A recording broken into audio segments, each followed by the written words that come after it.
learned from the mind.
Si bien existen avances significativos de alfabetización en México, una de las tareas a las que se deben enfocar diferentes esfuerzos en el país es incrementar la llamada alfabetización científica. De acuerdo con María Teresa Guerra Ramos, investigadora del CINVESTAB, Unidad Monterrey, el acceso a los saberes científicos debe tratarse como un derecho que tienen las nuevas generaciones, al ser parte de una herencia cultural generada durante siglos.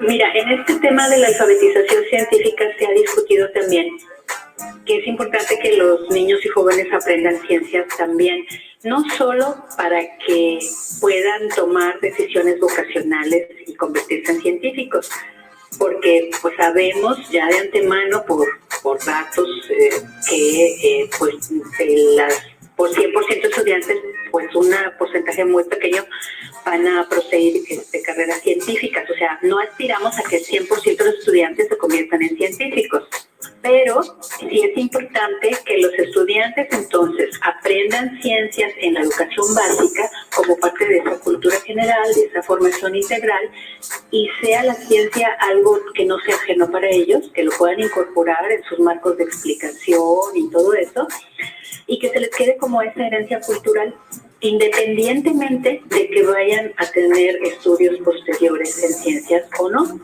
Es por ello que considera conveniente involucrar a la población general con la ciencia desde las escuelas y fuera de ellas. Sin embargo, reconoce que existen muchos aspectos que mejorar a nivel curricular a fin de facilitar la comprensión e incentivar el interés de los temas científicos por parte de los estudiantes.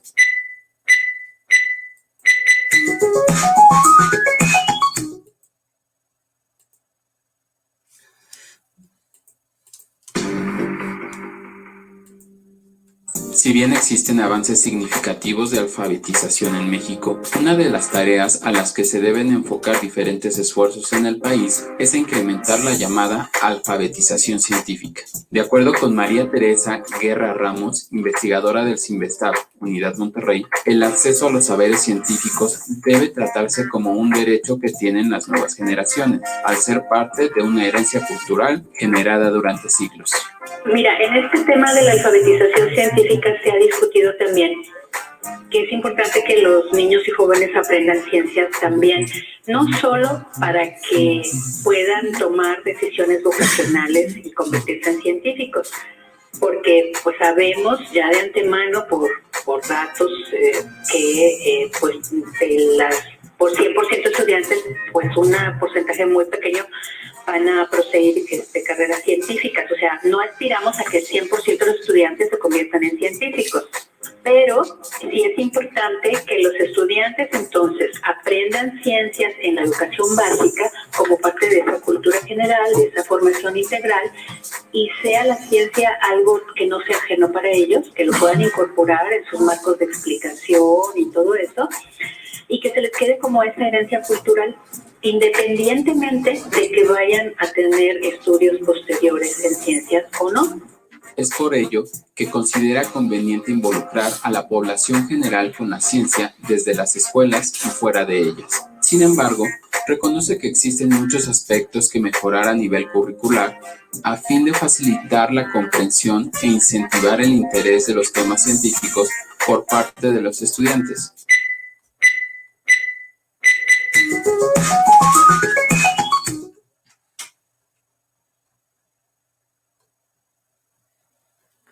Primavera silenciosa, Rachel Carson.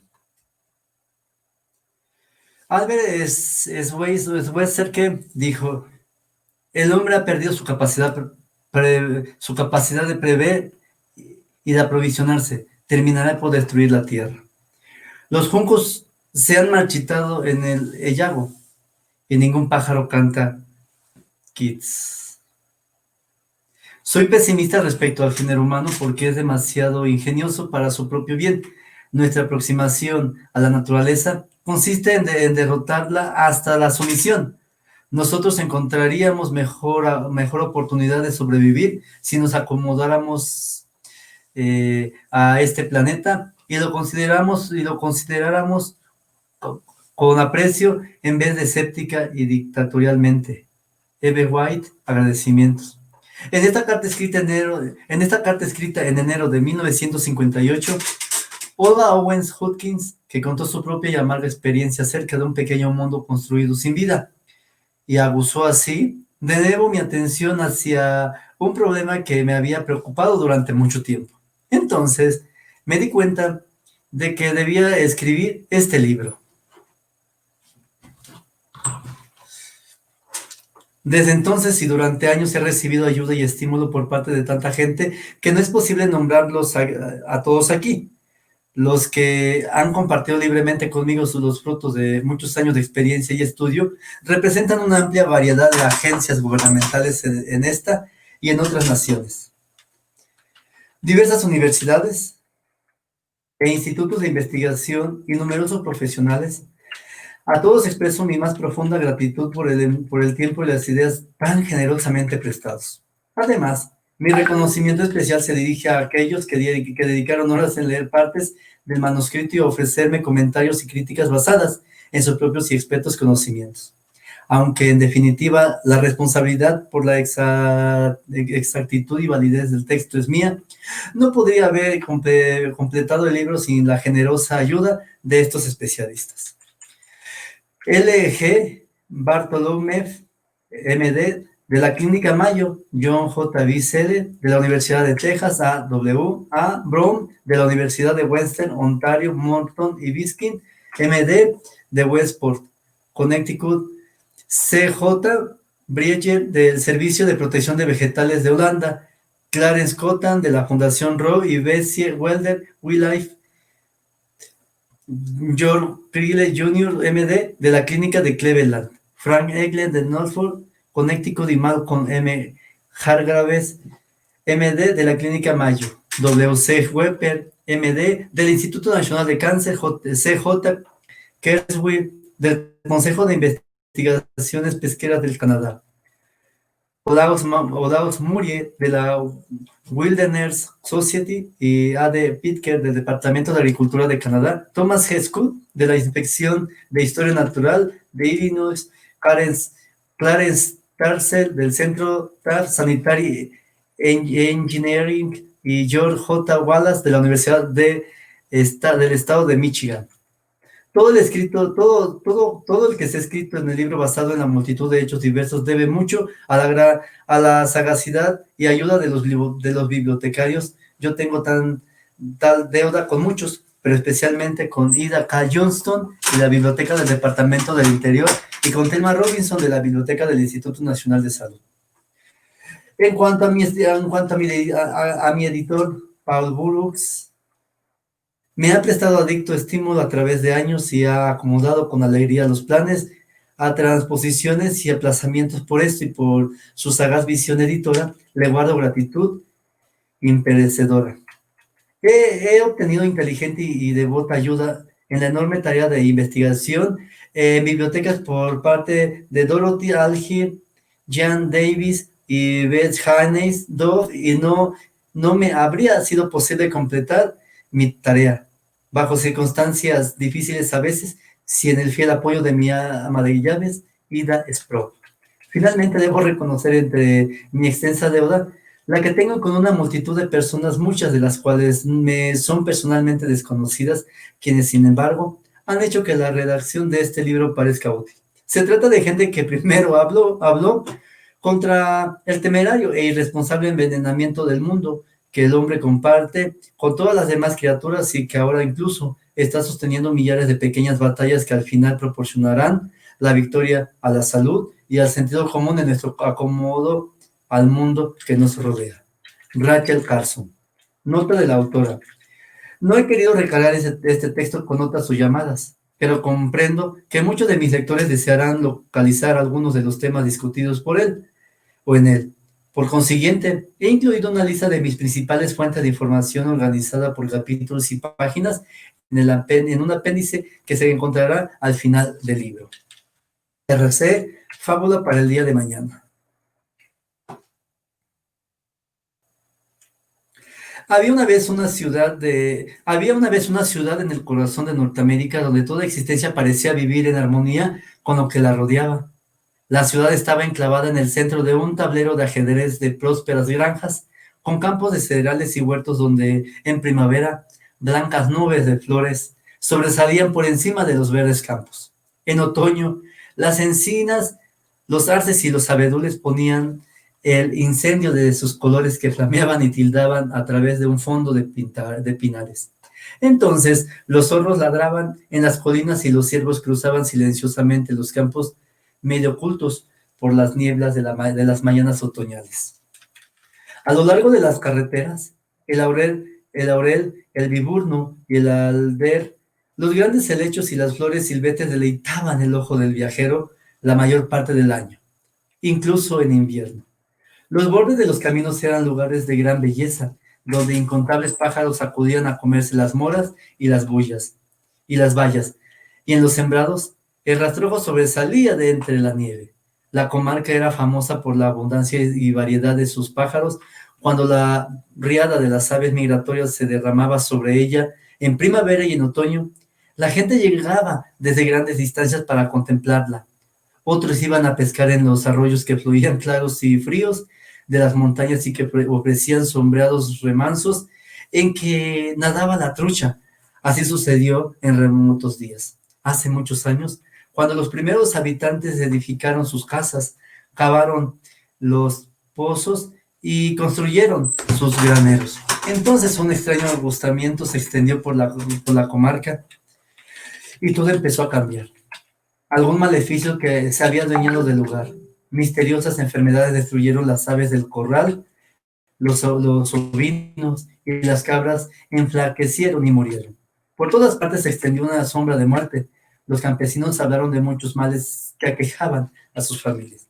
En la ciudad, los médicos se encontraron más y más confusos por nuevas clases de afecciones que aparecían entre sus pacientes. Hubo muchas muertes repentinas e inexplicables, no solo entre los adultos, sino incluso entre los niños que de pronto eran atacados por el mal mientras jugaban y morían a las pocas horas. Se produjo una extraña quietud. Los pájaros, por ejemplo, ¿dónde había ido? Mucha gente hablaba de ellos confusa y preocupada. Los corrales estaban vacíos. Las pocas aves que se veían se hallaban moribundas, temblaban violentamente y no podían volar. Era una primavera sin voces en las madrugadas que antaño fueron perturbadas por el coro de gorriones, golondrinas, palomos, arrendajos y petirrojos y otra multitud de gorjeos. No se percibía un solo rumor, solo el silencio se extendía sobre los campos, los bosques y las marismas. En las granjas las gallinas se empollaban, pero ningún polluelo salía de los cascarones. Los campesinos se quejaban de que no conseguían criar ningún cerdo. Las crías eran pequeñas y sobrevivían solo unos cuantos días. Los manzanos echaban flor, pero ninguna abeja zumbaba entre las ramas. Por consiguiente no había traslado de polen y no se conseguía fruto. El borde de los caminos, tan atractivo tiempo atrás, estaba ahora cubierto de vegetación ennegrecida y reseca como consumida por el fuego.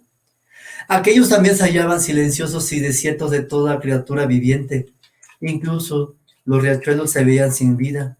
Los pescadores ya no los visitaban, porque todos los peces habían muerto. En los huecos, sobre los aleros y entre las rocas, un polvo blanco y granuloso mostraba aún algunas manchas. Pocas semanas antes había caído como nieve sobre los campos, la tierra, las rocas y los arroyos. Ninguna brujería en acción del enemigo había silenciado el rebotar de nueva vida en el agostadero mundo. Era la gente quien la había hecho por sí misma. Esta ciudad no existe verdaderamente, pero podría haber tenido miles de duplicados en Norteamérica o en cualquier otro sitio del mundo. No conozco ninguna comunidad que haya sufrido todas las desgracias que he descrito, pero cada uno de esos desastres ha ocurrido de verdad donde quiera.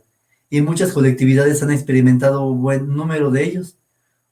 Un ceñudo espectro se ha deslizado entre nosotros casi sin notarse, y esta imaginaria tragedia podría fácilmente convertirse en completa realidad de todos nosotros conoceríamos. ¿Qué es lo que ha silenciado las voces de la primavera e incontables ciudades de Norteamérica? Este libro trata de explicarlo, la necesidad de sostenerse. La historia de la vida en la Tierra ha sido un proceso de interacción entre las cosas vivas y lo que las rodea. En amplia extensión, la forma física y los hábitos de la vegetación terrestre, tanto como su vida animal, han sido moldeadas por el medio, considerando la totalidad del avance de las etapas terrestres, el efecto contrario, en el que la vida modificara verdaderamente lo que la rodea. Ha sido relativamente ligero, solo dentro del espacio de tiempo representado por el presente siglo, una especie, el hombre. Ha adquirido significado poder para alterar las naturalezas de su mundo. Durante el último cuarto del siglo, este poder no solo ha sido incrementado hasta una inquietante magnitud, sino que ha cambiado en características. El más alarmante de todos los atentados del hombre contra su circunstancia es la contaminación del aire. La tierra, los ríos y el mar con peligrosas y hasta letales materias. Esta polución, en su mayor parte irreparable, la cadena de males que inicia no solo en el mundo que debe soportar la vida, sino en los tejidos vivos en su mayor parte, es irrecuperable. En esta contaminación, ahora universal, del medio ambiente, la química es la siniestra y poco conocida participante de la radiación en el cambio de la verdadera naturaleza del mundo. La verdadera naturaleza de la vida, el estroncio 90, liberado en el aire por las explosiones nucleares, llega a la Tierra con la lluvia o cae por sí solo. Se aloja en el suelo, se mete en la hierba o en la cebada o en el trigo que crecen allí y de vez en cuando se introduce en los huesos del ser humano, donde permanece hasta su muerte. De igual modo, los productos químicos se diseminan por los sembrados o por los bosques o por los jardines. Se alojan durante largo tiempo en las cosechas y penetran en los organismos vivos, pasando de uno a otro en una cadena de envenenamiento y de muerte, o se infiltran misteriosamente por los arroyos subterráneos hasta que emergen mediante la alquimia del aire y el sol. Se combinan en nuevas formas que matan la vegetación, enferman el ganado y realizan un desconocido ataque en aquellos que beben de los antaño puros manantiales, como dijo Albert Schweitzer, el hombre difícilmente puede reconocer los daños de su propia obra. Voy a repetir eso. Como dijo Albert Schweitzer, el hombre difícilmente puede reconocer los daños de su propia obra. Se han necesitado millones de años para engendrar la actual vida terrestre. Eras durante las cuales el desenvolver y envolver y diversificar la vida alcanzó un estado de ajuste y equilibrio con su medio ambiente, y este medio ambiente que transformaba y gobernaba esa vida llevaba en sí elementos que eran tan hostiles como protectores. Ciertas rocas producían radiaciones peligrosas, incluso la luz solar, de la que toda existencia recoge su energía, contenía radiaciones de onda corta con poder dañino con el tiempo. Tiempo no en años, sino en milenios. ¿Se ha alcanzado el equilibrio y el ajuste vitales? Porque el tiempo es ingrediente esencial, pero en el mundo moderno no hay tiempo. La rapidez, la velocidad con la que se crean nuevas situaciones y cambios siguen al impetuoso y descuidado paso del hombre más que a la deliberada marcha de la naturaleza. La radiactividad ya no es meramente el producto de la emanación de las rocas, el bombardeo, los rayos de rayos cósmicos o la luz de ultravioleta del sol, que han existido antes de que hubiera cualquier forma de vida en la Tierra. La radiactividad es ahora la antinatural consecuencia del entretenimiento del hombre en el átomo, la química, a la que la vida tiene que adaptarse, ya no se reduce a ser sencillamente el calcio, el sílice y el cobre, y los demás minerales atrapados a las rocas por las aguas arrastradas al mar por los ríos. Es la creación sintética de la inventiva humana, obtenida en los laboratorios y sin contrapartida en la naturaleza. El ajustarse a esta química requeriría tiempo en la escala de la naturaleza, no solo los años de la vida de un hombre, sino los de generaciones, e incluso, si por algún milagro eso fuera posible, resultaría inútil, porque los nuevos productos salen de los laboratorios como un río sin fin. Casi 500 anuales se ponen en uso práctico solo en Estados Unidos. La cifra hace vacilar y sus implicaciones son difícilmente comprensibles. 500 nuevos productos químicos a los cuales el cuerpo del hombre y el de los animales necesitan adaptarse de algún modo cada año. Productos totalmente fuera de los límites de experimento biológico. Entre ellos figuran muchos que se emplean en la guerra del hombre contra la naturaleza. Desde mediados de 1940, han creado unos 200 productos para matar insectos, destruir malezas, roedores y otros organismos calificados en el lenguaje moderno de plagas, y que son vendidos bajo varios miles de nombres, acepciones distintas. Esos polvos, pulverizaciones y riegos se aplican casi universalmente en granjas, jardines, bosques y hogares. Productos sin seleccionar que tienen poder para matar todo insecto, el bueno y el malo, para callar el canto de los pájaros y para inmovilizar a los peces en los ríos, para revestir las hojas de una mortal película y para vaciar el terreno, aunque el pretendido blanco sean tan solo unas cuantas malezas o insectos. ¿Puede alguien creer posible que se extienda semejante mezcolanza de venenos sobre la superficie de la Tierra sin que resulten inadecuados para todo ser viviente? No deberían llamarse insecticidas, sino biocidas.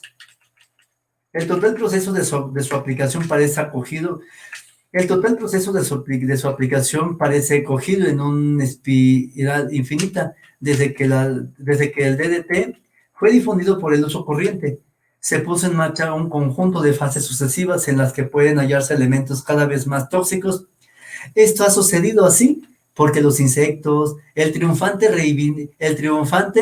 reivindicación de la teoría de Darwin acerca de la supervivencia por adaptación, han producido razas superiores inmunes a los insecticidas especiales. De ahí que tengan que emplearse otros más mortíferos, y después otros y otros. Y ha sucedido así también, porque por razones que se explican después, los insectos nocivos consiguen con frecuencia una expansión o resurgimiento después de la rociadura, el número mayor que antes. De este modo, la guerra química nunca se gana, y toda vida resulta captada en su violenta contradicción. Parejo con la posibilidad de la extinción de la especie humana por la guerra atómica, el problema central de nuestra época se presenta por consiguiente con la contaminación del medio ambiente total del hombre por medio de tales sustancias e increíble potencia dañina. Sustancias que, acumuladas en los tejidos de plantas y animales e incluso penetrando en las células germinales, pueden alterar o destruir los mismos gérmenes hereditarios de los que depende el porvenir de la especie. Algunos podrían ser arquitectos de nuestro futuro dirigiendo la mirada hacia una época en que será posible alterar de propósito el germen humano. Pero ahora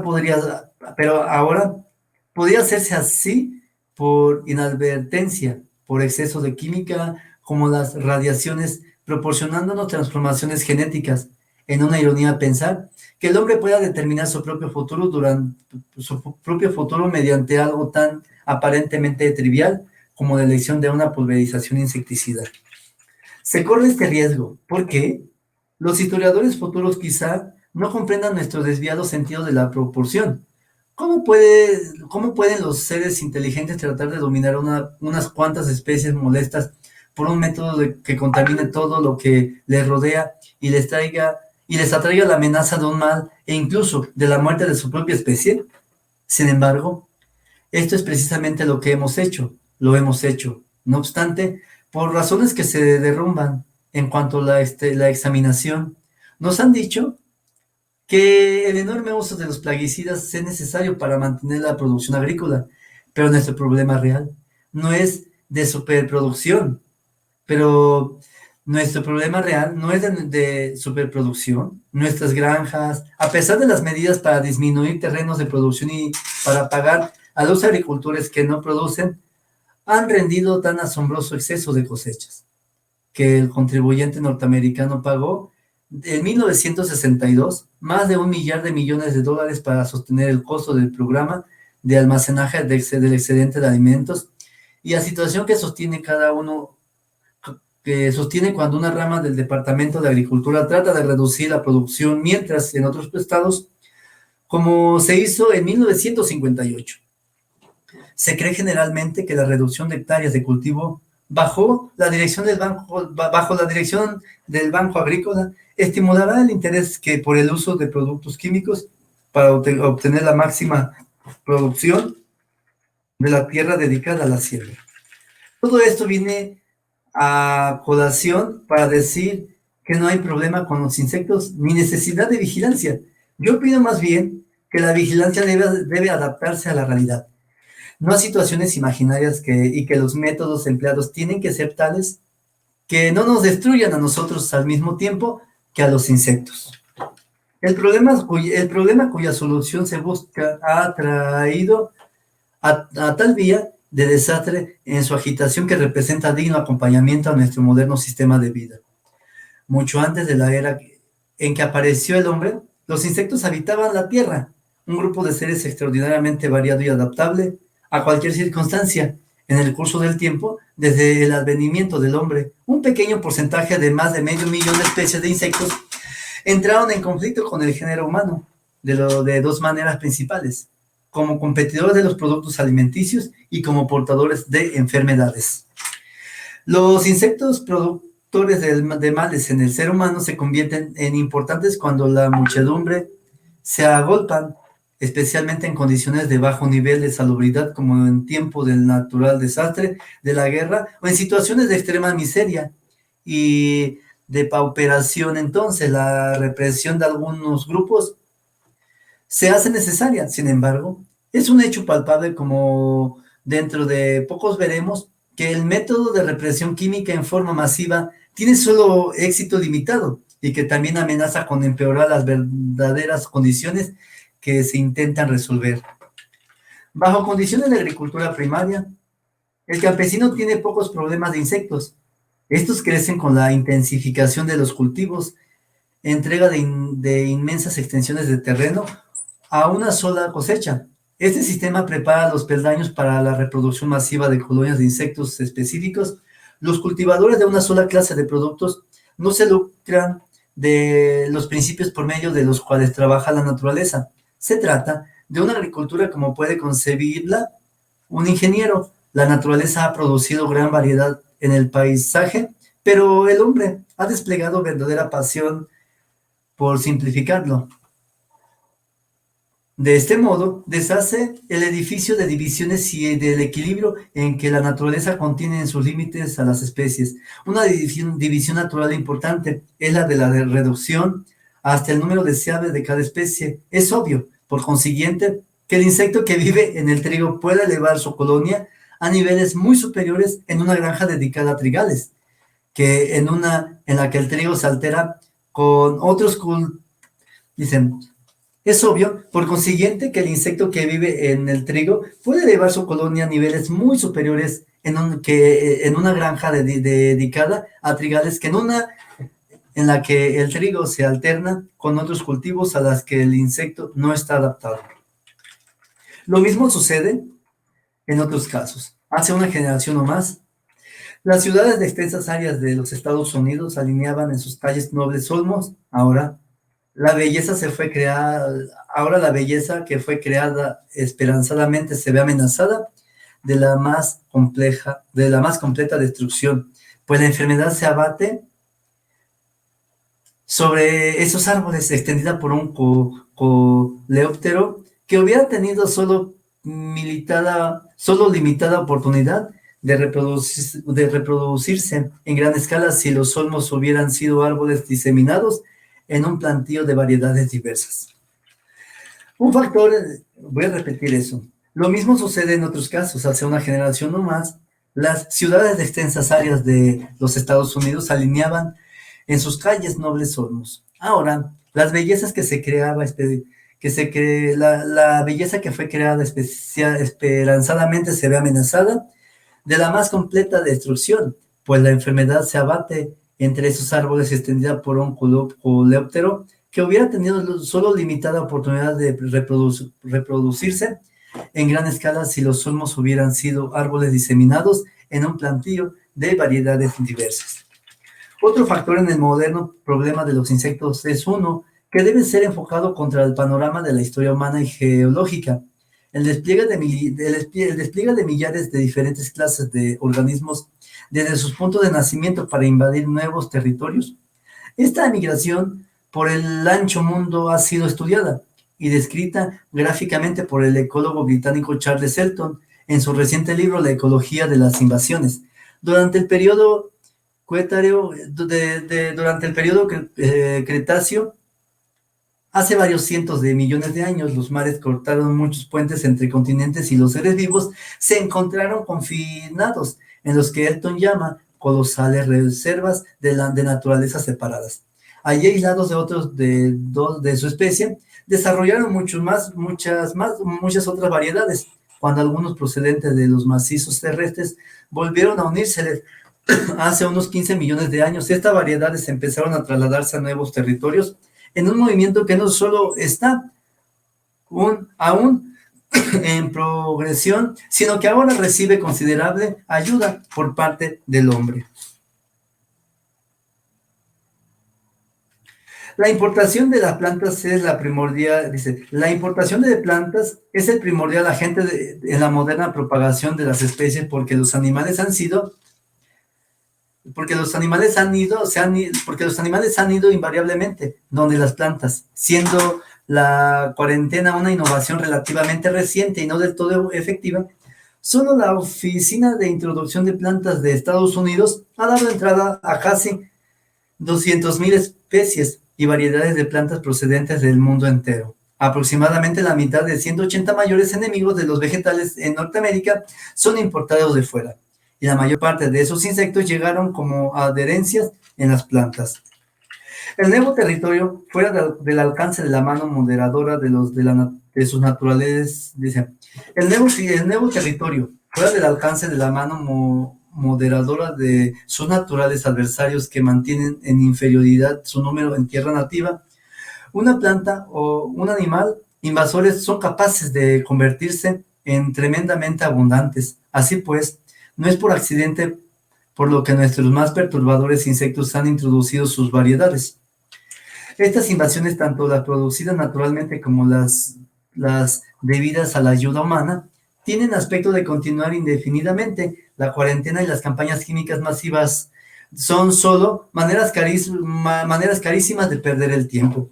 Según el doctor Elton, estamos enfrentados con una necesidad a vida o muerte, no solo de encontrar nuevos métodos técnicos de supresión de esa planta o de aquel animal, sino que necesitamos el conocimiento básico de la población animal y sus relaciones con el medio ambiente, lo que proporcionará el equilibrio y reducirá el explosivo poder de las erupciones y de nuevas invasiones.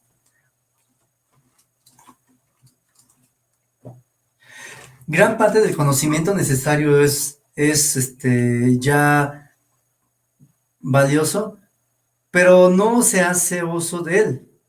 Instruimos a ecólogos en nuestras universidades e incluso los empleamos en oficinas gubernamentales.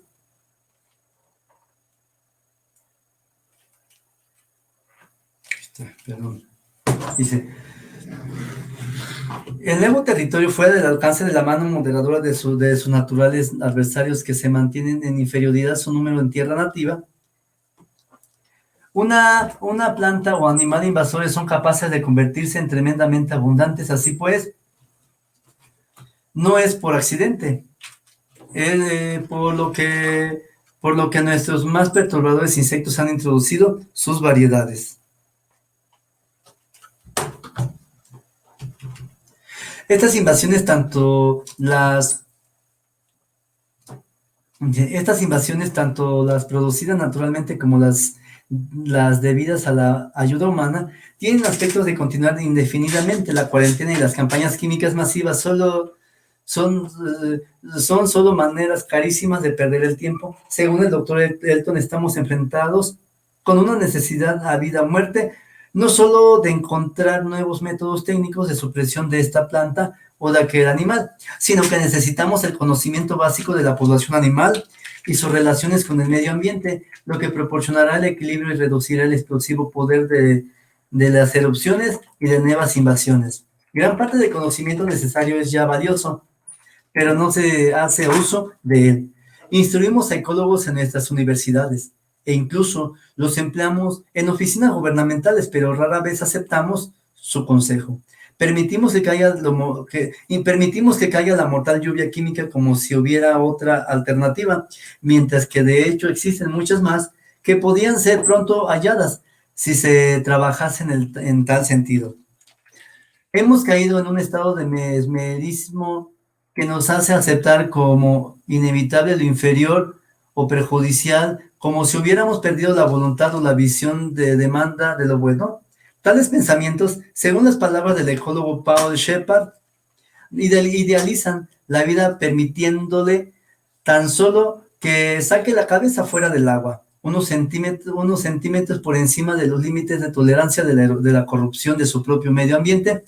¿Por qué hemos de tolerar una dieta de venenos a ojos, un hogar con insípidos alrededores, un círculo de relaciones que no son por completo nuestras enemigas, el ruido de motores con solo la suficiente disminución para impedirnos la locura?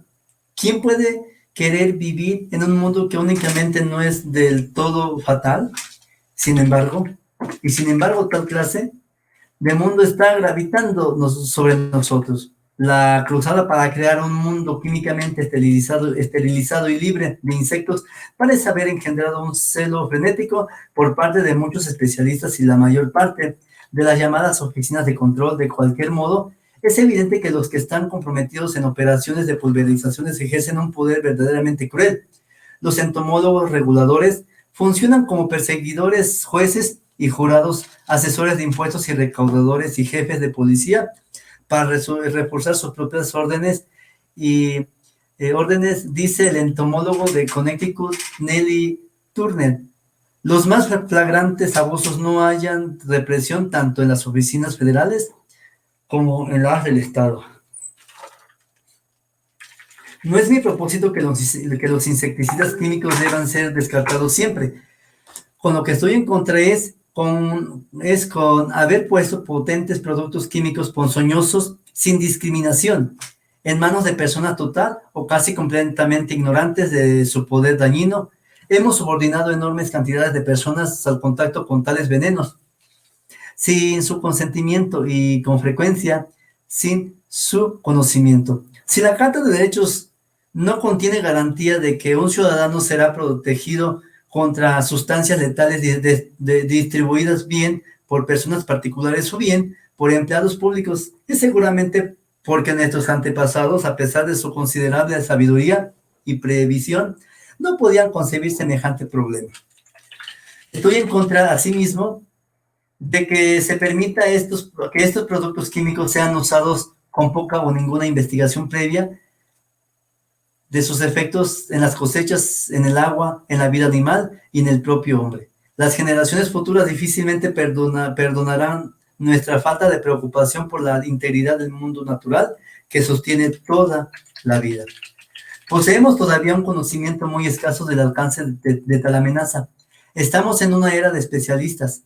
Cada cual considera su propio problema, ignora o no transige con el engranaje en el que está ubicado. Es, asimismo, una era dominada por la industria que se arroja el derecho de conseguir $1 a cualquier precio, cuando el público con protesta, enfrentando con alguna clara evidencia de los estragos resultantes de las aplicaciones plaguicidas. Se les suministran píldoras tranquilizantes de medias verdades. Necesitamos urgentemente que se ponga fin a tan falsas seguridades, al caramelo que envuelve hechos impaladeables. Es al público a quien se debe pedir que asuma los riesgos que comportan los insecticidas. El público debe decidir si desea continuar por el actual camino, y solo puede decidirlo cuando esté en plena posesión de los hechos, con palabras que Jean Rostand: la obligación de sufrir no da el derecho de conocer. 3. Elixires de muerte.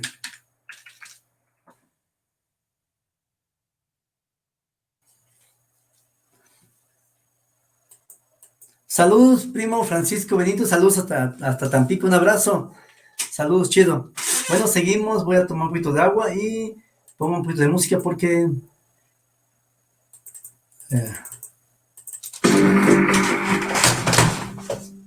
Si bien existen avances significativos de alfabetización en México, una de las tareas a las que se deben enfocar diferentes esfuerzos en el país es incrementar la llamada alfabetización científica. De acuerdo con María Teresa Guerra Ramos, investigadora del CINVESTAB, Unidad Monterrey, el acceso a los saberes científicos debe tratarse como un derecho que tienen las nuevas generaciones, al ser parte de una herencia cultural generada durante siglos.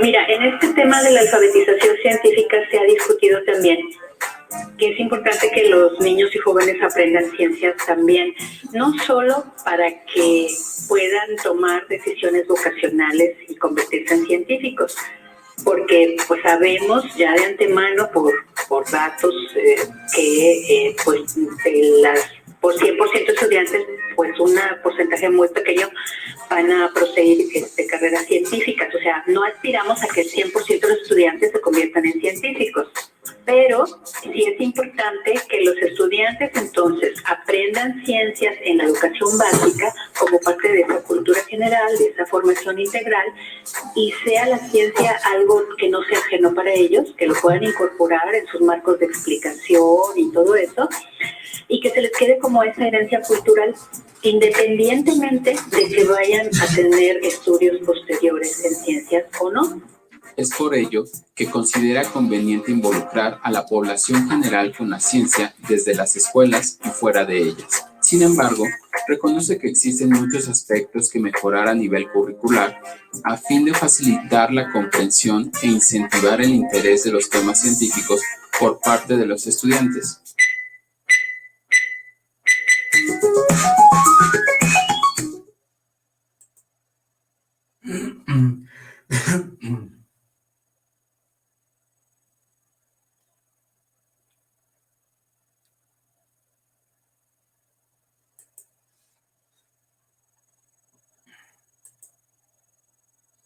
Bueno, seguimos con 3, seguimos con Elixires de muerte, igual de Rachel Carson, Primavera silenciosa.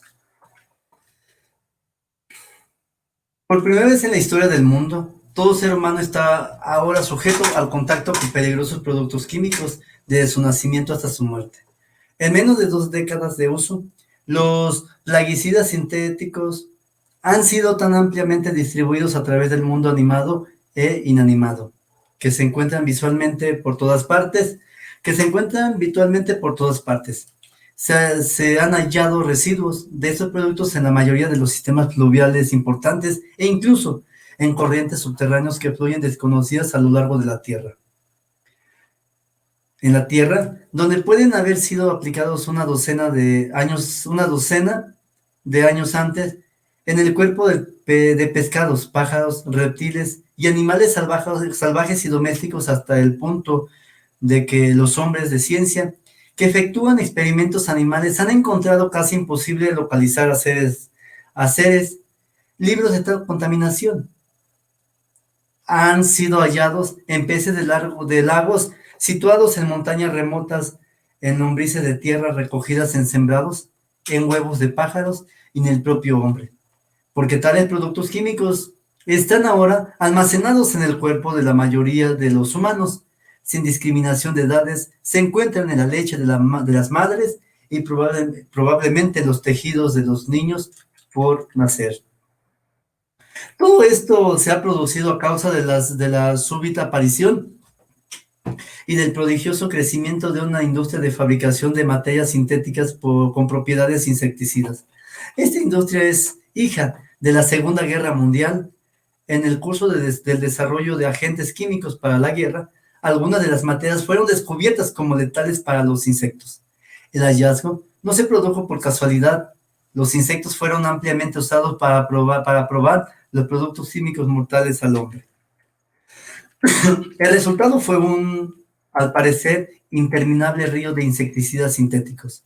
Al ser elaborados por el hombre, por medio de prácticas ingeniosas de laboratorios conscientes en manipulación de moléculas y sustitución de átomos y alteraciones de sus composiciones, difieren completamente de los insecticidas inorgánicos más simples de antes de la guerra. Estos eran derivados de productos presentados naturalmente en minerales y en plantas, compuestos de arsénico, cobre, plomo, magnesio, zinc y otros minerales. Pelitre de las flores secas de una planta compuesta a sulfato de nicotina de algunos derivados del tabaco y roteno de plantas leguminosas de las Indias orientales. Lo que sitúa parte de los nuevos insecticidas sintéticos en su enorme potencia biológica, el hecho de que tengan inmenso poder, no solamente para envenenar, sino para introducirse en los más vitales procesos del organismo y desviarlos por una vía siniestra y con frecuencia mortal. Así, como veremos después, destruyen los mismos enzimas cuya función es proteger el cuerpo contra los daños, bloquean los procesos de oxidación de los cuales recibe energía en el organismo, impiden el normal funcionamiento de varios órganos e inician en ciertas células el lento e irreversible cambio que conduce a la destrucción. Sin embargo, nuevos y más perjudiciales productos se añaden cada año a la lista y se discurren nuevos usos, de forma que el contacto con tales materiales se han convertido en prácticamente universal. La producción de plaguicidas sintéticos en Estados Unidos asciende de 259.00 libras en 1947, de 637.666.00 en 1960, con un aumento del quíntuplo. El valor total de tales productos supera bastante del cuarto de billón de dólares, pero según los planes y esperanzas de la industria, esta enorme producción está solo en los comienzos. Por consiguiente, nos concierne a todos quién es quién de los plaguicidas. Si vamos a vivir en tanta intimidad con estos productos químicos, comiéndolos y bebiéndolos y absorbiéndolos en el auténtico tuétano de los huesos, mejor sería que conozcamos algo acerca de su naturaleza y poder. Aunque la Segunda Guerra Mundial marcó la desaparición de los plaguicidas inorgánicos químicos y la introducción en el maravilloso mundo de las moléculas de carbono, algunos de los antiguos materiales subsisten. El primero entre todos ellos es el arsénico, todavía el ingrediente básico de una variedad de destructores de malezas e insectos. El arsénico es un mineral altamente tóxico que se presenta en extensa asociación con las gangas de varios metales y en muy pequeña proporción en históricas, como muchos de sus componentes no tienen sabor, ha sido un agente favorito de crímenes desde mucho antes del tiempo de los Borgia hasta la actualidad. El arsénico fue el primer reconocido elemento carcinógeno o sustancia provocadora del cáncer, identificado en el hollín de chimenea y enlazado con la nefasta enfermedad hace aproximadamente 2 siglos por un médico inglés. Están registrados epidemias de envenenamiento crónico de arsénico que envolvían a la totalidad de las poblaciones durante largas épocas. La contaminación de ambientes por arsénico ha causado también enfermedades y muertes en caballos, vacas, cabras, cerdos, ciervos, peces y abejas. A pesar de tales antecedentes, el riesgo y pulverizaciones arsenicales son ampliamente usados.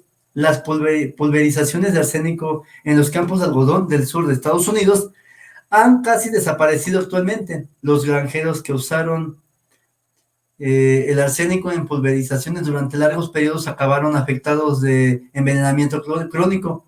Los ganados resultaban envenenados por los riegos de cosechas o por los destructores de malezas que contenían arsénico.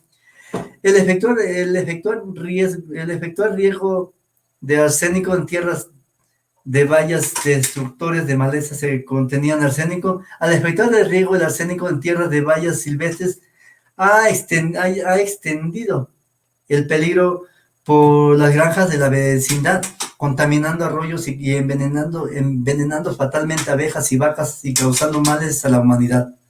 Es difícilmente posible manejar sustancias arsenicales con más olímpico desprecio por la salud general de lo que se ha venido haciendo en nuestro país en años recientes, dijo el doctor W.C. Weber, del Instituto Nacional de Cáncer, autoridad en la materia. Cualquiera que haya visto pulverizaciones y riesgos con insecticidas arsenicales deben estar impresionados por la casi suprema indiferencia con que se emplean las venenosas sustancias.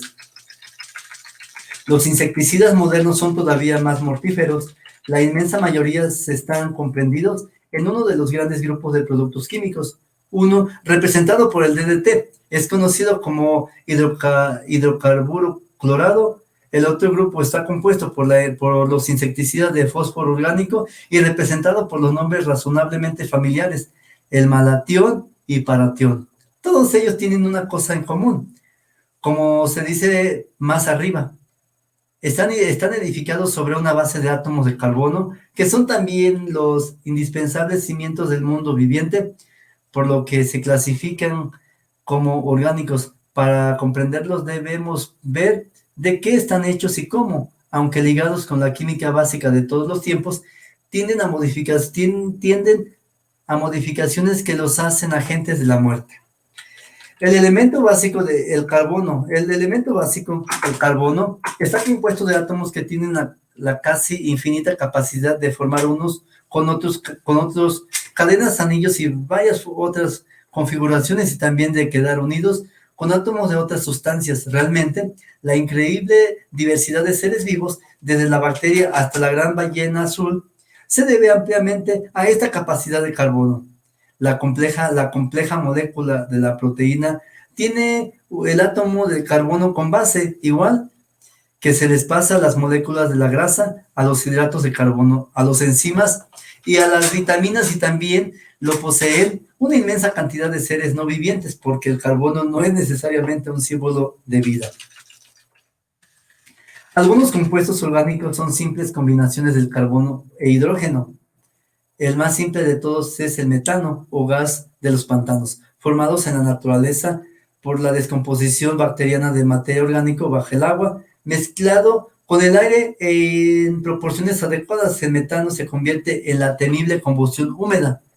En las minas de carbón, su estructura es sencillamente simple, ya que consiste en un átomo de carbono al que se han unido 4 átomos de hidrógeno.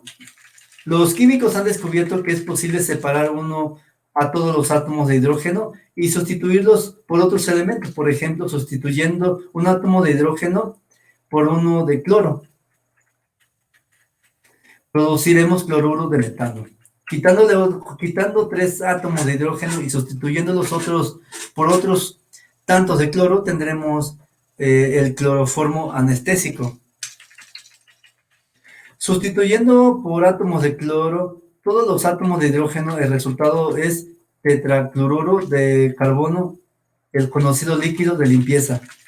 En términos lo más sencillos posible, esos cambios se sostienen sobre la molécula básica del metano esquemático, que es el hidrocarburo, pero este boceto sugiere poca cosa en la auténtica complejidad del mundo químico de los hidrocarburos o de las manipulaciones con el que el químico orgánico crea sus materiales infinitamente variados. Por ejemplo, de la simple molécula de metano con su átomo simple de carbono, el químico puede trabajar con moléculas de hidrocarburos consistentes en muchos átomos de carbono, dispuestos en anillos o eslabones, con sus cadenas o ramas añadidas y sujetas entre sí, con enlaces químicos que no son simplemente átomos de hidrógeno o de cloro, sino también una gran variedad de otros grupos químicos con ligeros cambios estructurales. Varía el carácter total de la sustancia, por ejemplo, no solo lo que se agrega, sino el lugar de inserción o enlace del átomo de carbono es sumamente importante. Manipulaciones ingeniosas semejantes han producido un conjunto de venenos de poder verdaderamente extraordinarios. El DDT, abreviatura del diclorodifenil tricloroetano, fue el primero sintetizado por el químico alemán en 1874, pero sus propiedades como insecticida no fueron descubiertas hasta 1939. Casi inmediatamente el DDT fue aclamado como el medio de liquidar las enfermedades producidas por los insectos y de ganar de la noche a la mañana la guerra de los agricultores contra los destructores de las cosechas. El descubridor Paul Müller de Suiza ganó el premio Nobel. El DDT es ahora tan universalmente utilizado que en la mayoría de opiniones toma el aspecto de familiar e inofensivo. Quizá el mito de la inocuidad del DDT se apoya en el hecho de que una de sus primeras aplicaciones fue durante la guerra, para combatir los piojos de militares, de soldados, refugiados y prisioneros. Está ampliamente extendida la creencia de que tanta gente entró en contacto íntimamente directo con el DDT, sin sufrir inmediatamente sus perjudiciales efectos, que tal producto debe ser de uso inocuo.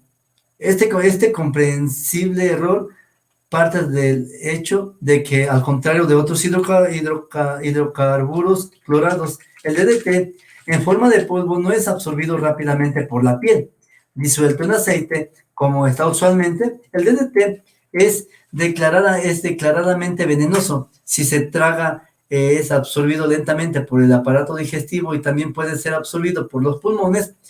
Una vez ha penetrado en el cuerpo,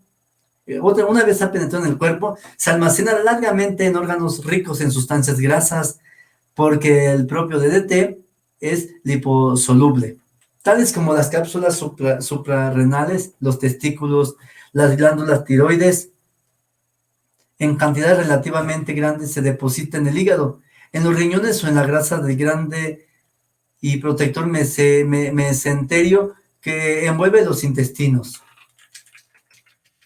El almacenamiento del DDT empieza por la más pequeña válvula de admisión del producto químico, que se representa como residuos en la mayoría de los desechos de los alimentos, y continúa hasta que alcanza el más alto nivel.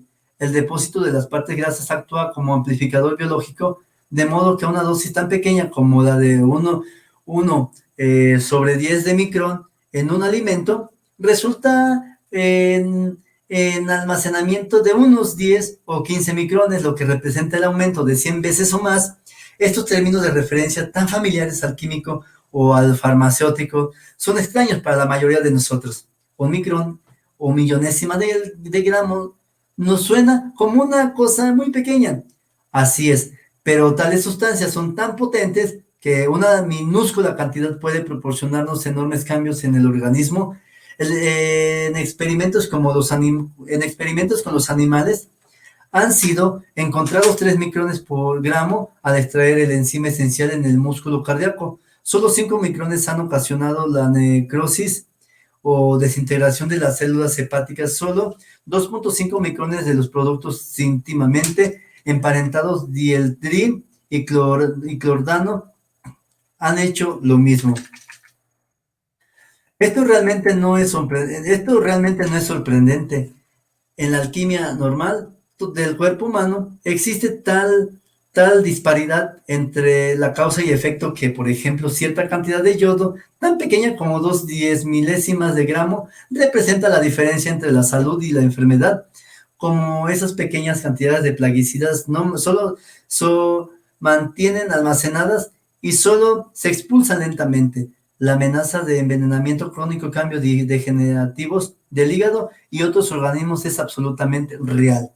Los científicos no están de acuerdo sobre la cantidad en que el DDT puede almacenarse en el cuerpo humano. El doctor Arnold Legman, jefe de los servicios farmacéuticos de la Administración de Alimentos y Drogas, dice que no existe un suelo sobre el cual el DDT no sea absorbido, ni un techo bajo el que cesen la absorción y el almacenamiento. Por otra parte, el doctor Wyland Hayes, del Servicio Público de Sanidad de Estados Unidos, alega que en cada individuo se alcanza un punto de equilibrio y que el exceso del DDT que sobrepase ese punto es excretado. Para fines prácticos no tiene particular importancia cuál de estos dos hombres esté en lo cierto. El almacenamiento de los seres humanos ha sido bien investigado y sabemos que en términos medios de la gente está almacenando potencialmente cantidades peligrosas. De acuerdo con varios estudios, individuos expuestos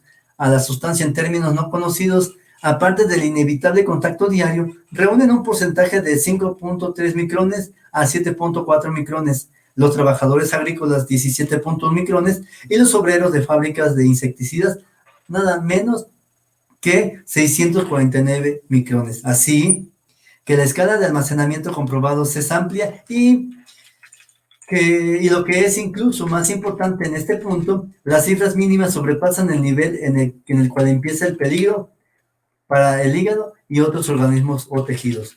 Una de las más siniestras características del DDT y sus derivados químicos es la manera con que pasan de un organismo a otro a través de todas las trabazones de la cadena de alimentos. Por ejemplo, los campos de alfalfa se espolvorean con DDT, después se prepara la comida de las gallinas con esa alfalfa, las gallinas ponen huevos que contienen el DDT o el heno, conteniendo residuos de 7 a 8 micrones, sirve de alimento a las vacas. El DDT reaparecerá en la leche en proporción de unos 3 micrones, pero en la mantequilla elaborada con esa leche, la concentración puede llegar a 65 micrones a través de tal proceso de transferencia que arranca de una pequeñísima proporción del DDT, puede llegarse a una altísima concentración. Actualmente, los agricultores se encuentran difícil obtener alimentos incontaminados para sus vacas porque la Administración de Alimentos y Drogas prohíbe la presencia de residuos insecticidas en la leche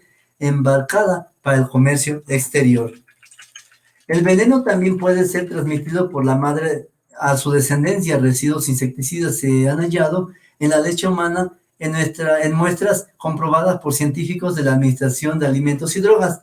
Esto significa que el niño alimentado al pecho de la madre recibe pequeñas pero regulares dosis añadidas a la carga de productos químicos tóxicos recogidos por su cuerpo.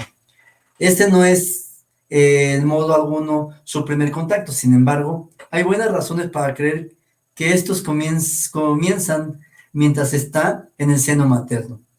En experimentaciones con animales, los insecticidas de hidrocarburos clorados atraviesan libremente la barrera de la placenta, el escudo tradicionalmente protector entre el embrión y las sustancias dañinas del cuerpo de la madre, mientras que las cantidades así recibidas por los vástagos humanos son normalmente pequeñas, no son, sin embargo, menospreciables porque el niño es más susceptible al envenenamiento que los adultos. Esta situación significa también que hoy el porcentaje individual del almacenamiento empieza casi con una seguridad con el primer depósito y va aumentando con la creciente carga de productos químicos que el cuerpo recibirá en adelante.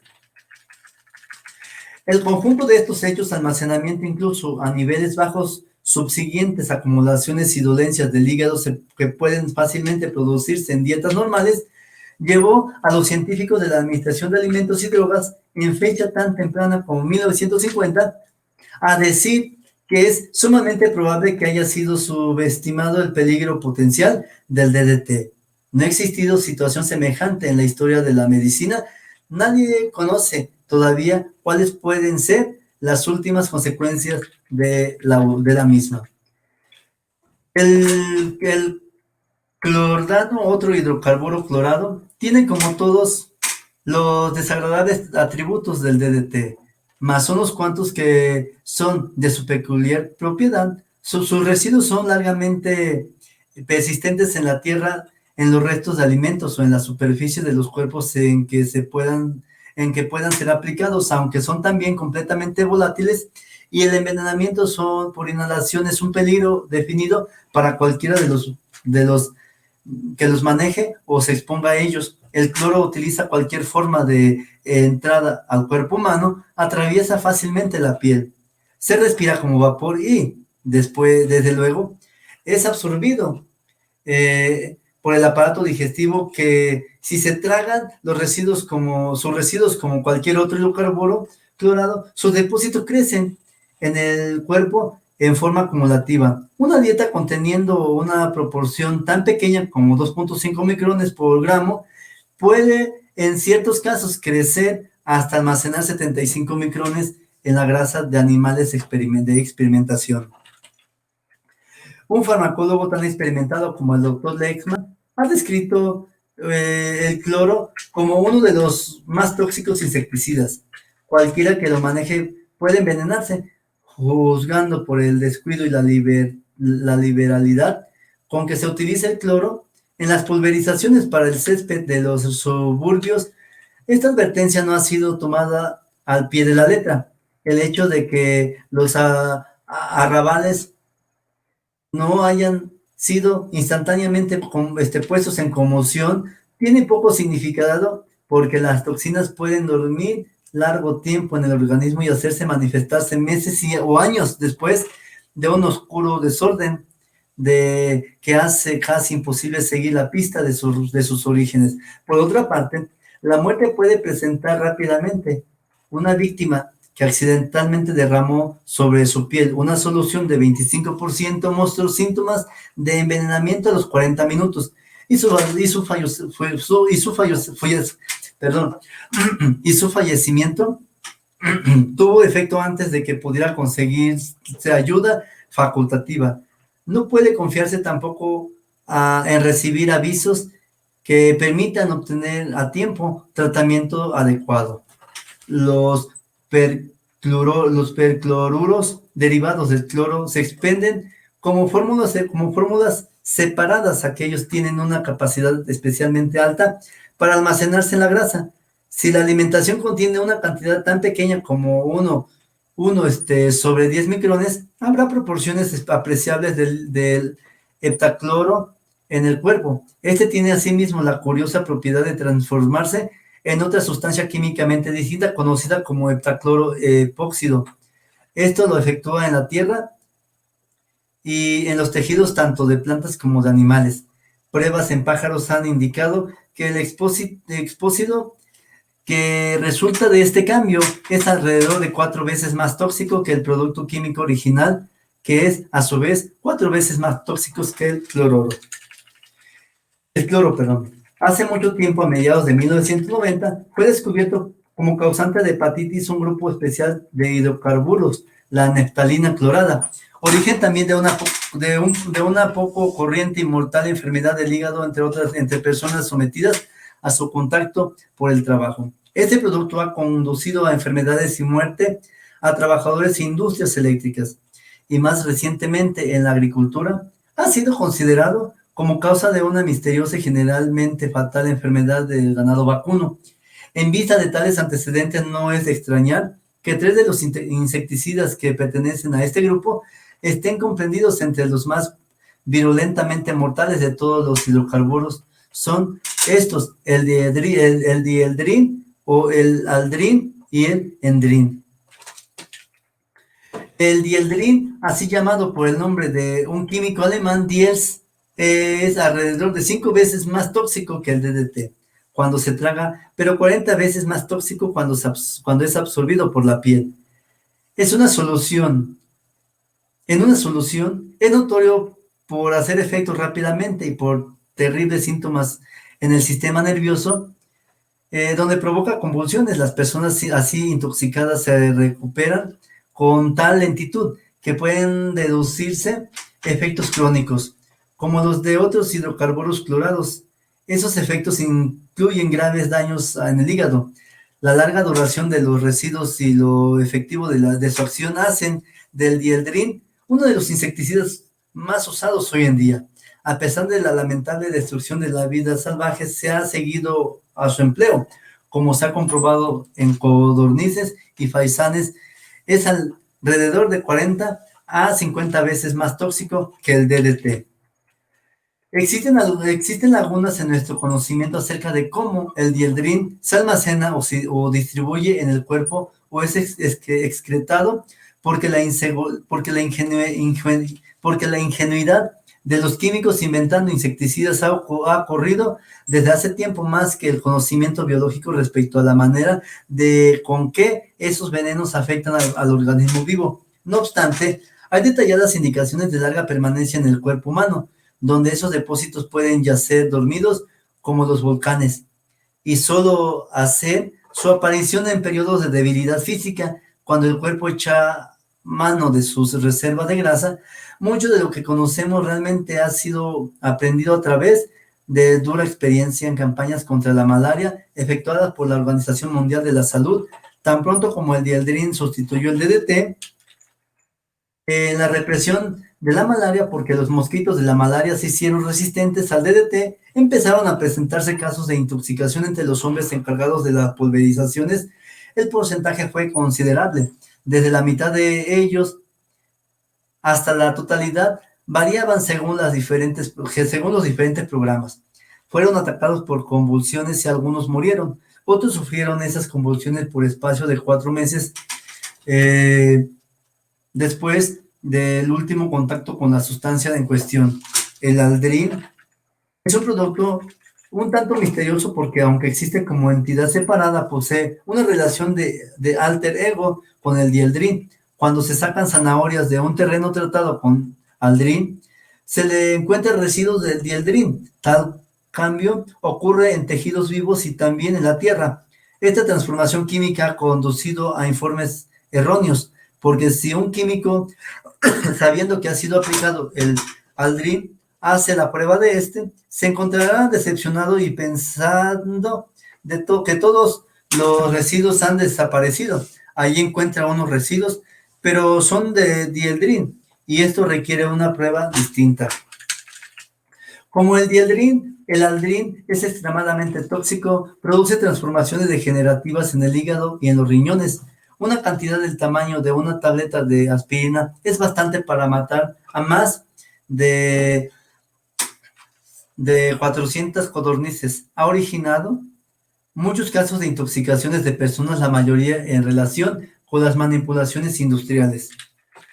El aldrin, como la mayor parte de este grupo de insecticidas, proyecta una sombra amenazadora sobre el futuro. La sombra de la esterilidad. Los faisanes que comieron cantidades demasiado pequeñas para morir, pusieron pocos huevos, y los pollos obtenidos murieron pronto. Tales efectos no se reducen a los pájaros. Las ratas contaminadas con aldrin han tenido pocos embarazos y sus pequeños eran enfermizos y murieron pronto. Los perritos nacidos de madres sometidas a tratamientos de aldrin murieron a los 3 días, de un modo o de otro. Las nuevas generaciones sufren debido a envenenamiento de sus padres.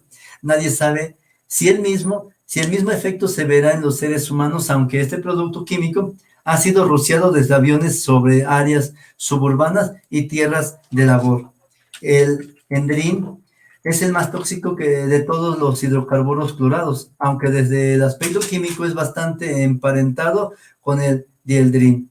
Un pequeño cambio en su estructura molecular le hace 5 veces más venenoso. Esto hace que el progenitor de todo este grupo de insecticidas, el DDT, parezca por comparación casi inofensivo. El endrin es 15 veces más ponzoñoso que el DDT para los mamíferos, 30 veces para el pescado y alrededor de 300 veces para algunos pájaros.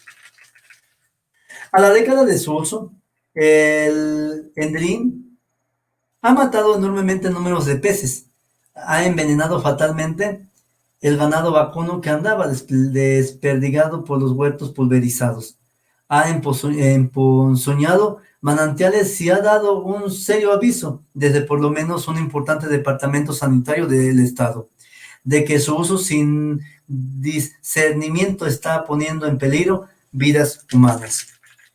En uno de los más trágicos casos de envenenamiento por endrín, no había aparentemente descuido. Se hicieron esfuerzos para tomar precauciones que se consideraban adecuadas.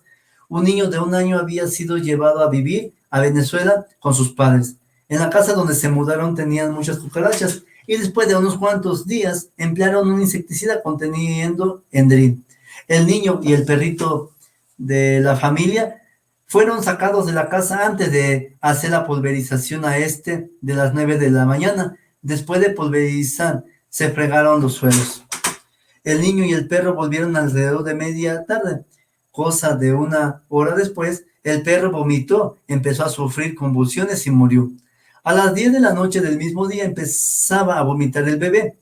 Era presa de convulsiones y perdía el sentido tras aquel fatal contacto con el endrín. La saludable criatura se convirtió en poco más de un vegetal, incapaz de ver ni de oír, sujeto a frecuentes espasmos musculares y con la apariencia de estar completamente desarraigado del contacto con cuanto le rodea. Varios meses de tratamiento en un hospital de Nueva York fueron inútiles para cambiar su estado o proporcionar alguna esperanza respecto a su recuperación.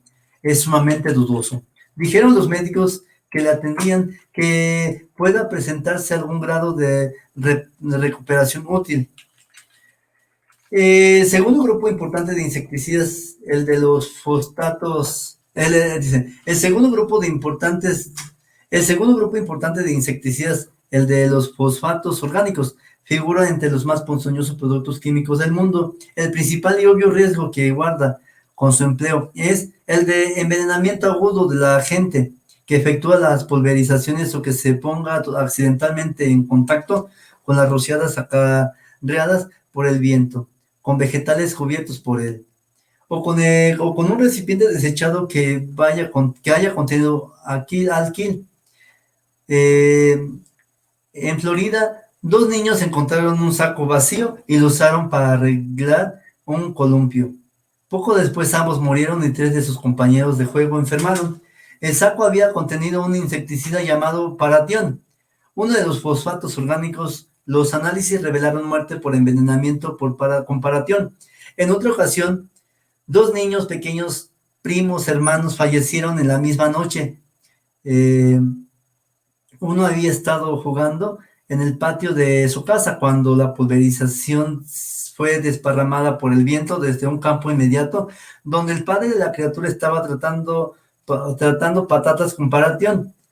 El otro se había metido en un granjero tras de su padre y había puesto las manos en la manguera del equipo de pulverizaciones.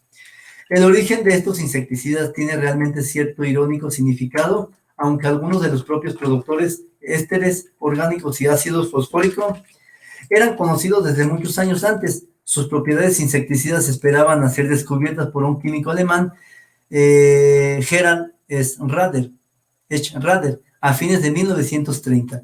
Casi inmediatamente el gobierno alemán estimó el valor de tales productos como nueva y devastadora arma de guerra del hombre contra su propia especie, y el trabajo en ellos se declaró secreto.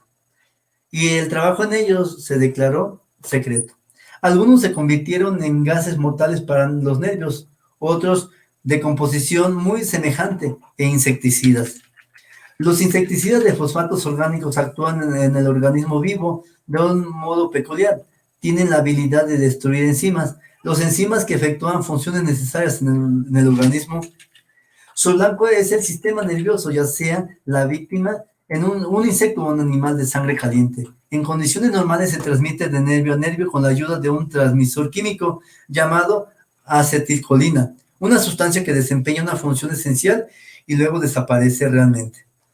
Su existencia es tan efímera que las investigaciones médicas son incapaces, sin procedimientos especiales, de localizarlo antes de que el cuerpo lo haya destruido. Esta naturaleza transitoria del transmisor químico es necesaria para el funcionamiento normal del organismo. Si la acetilcolina no es destruida tan pronto como ha cesado un impulso nervioso, los impulsos continúan vertiginosamente a través del puente de un nervio a otro. Mientras el producto químico ejerce sus efectos de un modo aún más intensivo, los movimientos de todo el cuerpo pierden su coordinación y provienen temblores, espasmos musculares, convulsiones, hasta que se presenta la muerte rápidamente. Esta contingencia ha sido precavida por el organismo. Una enzima protectora llamada colinesterasa está preparada para destruir la transmisión del producto químico cuando ya no se necesita. De este modo se establece un equilibrio exacto y el cuerpo no acumula una cantidad peligrosa de acetilcolina. Pero en contacto con los insecticidas del fosfato orgánico, la enzima protectora es destruida y a medida que se reduce esta, crece la cantidad de transmisor químico. En este efecto, los compuestos de fósforo orgánico se parecen al veneno alcaloide muscarina, encontrado en un hongo venenoso en Amanita volante. Repetidos contactos con aquel pueden disminuir el nivel de la colinesterasa hasta que el individuo llega a tener envenenamiento agudo, estado al que puede ser empujado por un pequeñísimo contacto adicional. Por esta razón, se considera importante hacer exámenes periodísticos de la sangre de los encargados de las pulverizaciones y de otros individuos expuestos regularmente al contacto. El paratión es uno de los fosfatos orgánicos más ampliamente usados. El paratión es uno de los fosfatos orgánicos más ampliamente usados. También es uno de los más potentes y peligrosos. Las abejas se convierten en ferozmente agitadas y belicosas. En contacto con él, efectúan frenéticos movimientos para limpiarse y en media hora están próximas a la muerte. Un químico deseando saber de la manera más directa posible cuál es la dosis agudamente tóxica para el ser humano, tragó una mínima cantidad equivalente a 0,00424 de onza. La parálisis se presentó tan súbitamente que no pudo alcanzar los antídotos que había preparado y murió. El paratión parece ser ahora el medio de suicidio favorito en Finlandia en los últimos años. El estado de California ha informado de un porcentaje de más de 200 casos anuales de envenenamiento accidental por paratión. En otros lugares del mundo, la proporción de tales accidentes es la siguiente: 100 casos fatales en la India y 67 en Siria en 1958, y un porcentaje de 336 muertes anuales en Japón. Sin embargo, unos 7 millones de libras de paratión se aplican ahora en campos y huertos de Estados Unidos por medio de pulverizaciones a mano, espolvoreos y riegos motorizados o por avión. La cantidad usada solo en las granjas de California, según una autoridad médica, representa una dosis de letal de 5 o 10 veces mayor que la totalidad de los habitantes del mundo. Una de las pocas circunstancias que nos salvan de la extinción por tal causa es el hecho de que el paratión y otros productos químicos del mismo grupo se descomponen bastante rápidamente.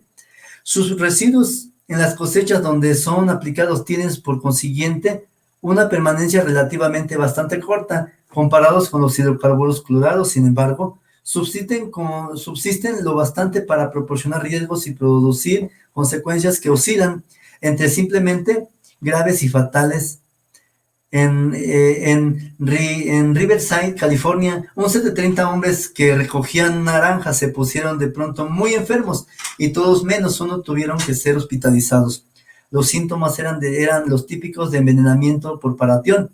La cosecha había sido pulverizada con paratión unas 2 semanas y media antes. Los residuos que les provocaron náuseas, ceguera parcial y estados de semi-inconsciencia tenían de 16 a 19 días de fecha, lo cual no es, ni mucho menos, una marca de persistencia. Parecidos trastornos se habían presentado en campos pulverizados un mes antes y fueron hallados residuos en la cáscara de naranjas después de transcurrir 6 meses de tratamiento de estas con dosis corrientes.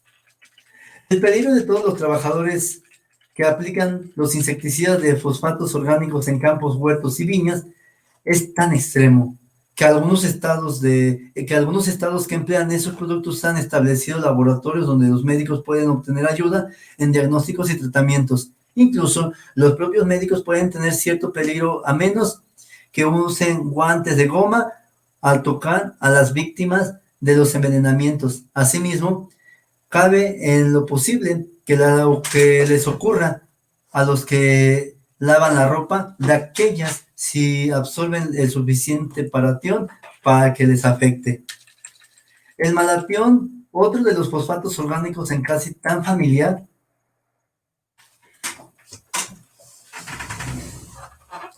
el malatión, otro de los fosfatos orgánicos es casi tan familiar al público como el DDT y es usado ampliamente por jardineros como insecticida casero o en pulverizaciones contra mosquitos y con tales cantidades que se aproxima al millón de acres, lo pulverizado por las colectividades de Florida para combatir la mosca mediterránea de la fruta. Se considera el menos tóxico de estos productos químicos y mucha gente cree que puede usarlo sin tasa ni temor al peligro. Los anuncios comerciales les animan a esta tranquila actitud. La pretendida seguridad del malatión se apoya en un terreno más bien precario, aunque como sucede con frecuencia, esto no se descubrió hasta que llevaba varios años en uso. El malatión es seguro solo porque el hígado de los mamíferos, órgano con extraordinario poder protector, lo hace relativamente inocuo. La desintoxicación se realiza por una de las enzimas del hígado. Si no obstante, algo destruye esta enzima o se interfiere en su acción, la persona expuesta al malatión recibe de lleno la fuerza del tóxico. Desgraciadamente para todos nosotros, forman religión las oportunidades. Desgraciadamente para todos nosotros forman religión las oportunidades para que suceda algo así. Hace unos cuantos años, un grupo de científicos de la Administración de Alimentos y Drogas descubrió que cuando el malatión y otros determinados fosfatos orgánicos son administrados simultáneamente, resulta un envenenamiento masivo, alrededor de 50 veces más grave de lo que hubiera podido pronosticarse si se hubiese sumado la toxicidad de los productos. En otras palabras, 1 sobre 100 de dosis letal de cada compuesto puede ser letal cuando se combinan dos. Este descubrimiento condujo a investigar otras combinaciones. Ahora se sabe que muchos insecticidas compuestos de un par de fosfatos orgánicos son altamente peligrosos, siendo su toxicidad agudizada o potenciada. Por esta acción combinada, la potenciación parece que se efectúa cuando un compuesto destruye la enzima del hígado capaz de combatir lo tóxico del otro. Aunque los dos no necesitan ser administrados simultáneamente, el peligro no solo existe para el hombre que esta semana puede pulverizar un insecticida y la próxima otro. Existe también para el consumidor de productos pulverizados. La ensaladera corriente puede presentar fácilmente una combinación de insecticidas de fosfatos orgánicos. Los residuos pueden muy bien actuar dentro de los límites de la legalidad. El total alcance de la peligrosa interacción de los productos químicos es, sin embargo, poco conocida aún, pero hallazgos que engendran preocupaciones llegan regularmente de los laboratorios científicos. Entre ellos está el descubrimiento de que la toxicidad del fosfato orgánico puede incrementarse por medio de un segundo agente que no sea necesariamente insecticida. Por ejemplo, uno de los agentes plasticidas es capaz de convertir el malatión en el más peligroso, actuando más intensamente que el otro insecticida. Repito, que esto es porque inhibe la enzima del hígado que normalmente enseñaría los dientes al insecticida tóxico. ¿Qué decir de otros productos químicos que se encuentran en el medio ambiente humano normal? Que en particular de las drogas, un escueto comienzo es todo lo que se ha hecho al respecto. Pero ya se sabe que algunos fosfatos orgánicos, el paratión y el malatión, aumentan la toxicidad de algunas drogas usadas como relajadoras de los músculos y de muchos otros, incluyendo otra vez al malatión incrementan el tiempo del sueño provocando por los barbitúricos.